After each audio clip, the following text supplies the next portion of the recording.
होला कम लगवला पहर दी हो। बड़ा गजन होला नाजुक उमरिया में, सखी उठे दर्द करी हैया में, सखी उठे दर्द करी हैया में।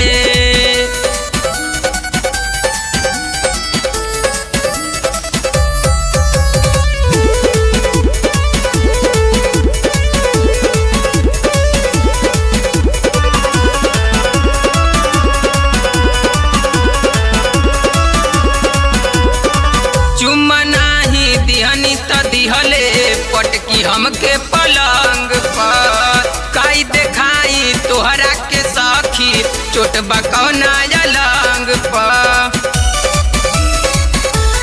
हो चुम्मा नाही दिहनी त दिहले पटकी हमके पलंग पर, काई देखाई तोहरा के सखी चोट बकौना अलंग पर। भागे दिल नहीं छकेले दुअरिया में, सखी उठे दर्द करी हैया में, सखी उठे दर्द करी हैया में।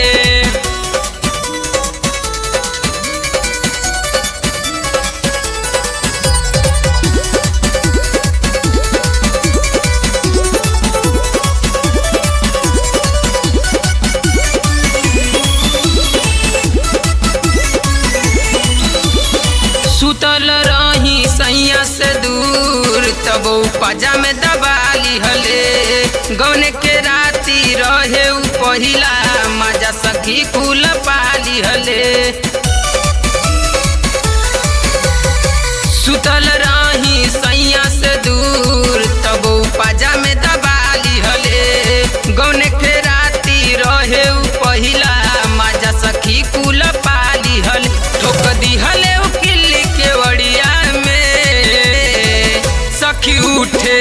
सखी उठे दर्द करी हैया में, सखी उठे दर्द करी हैया में।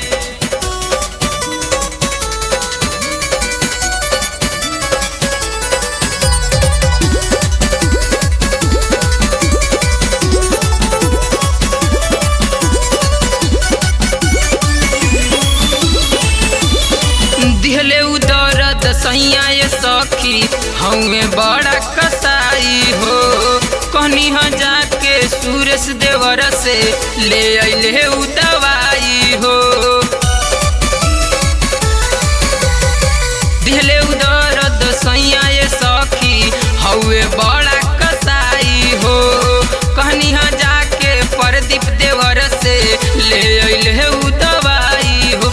आजाद राजा धैले कस के अकबरिया में, सखी उठे दर्द करी हैया में, सखी उठे दर्द करी हैया में।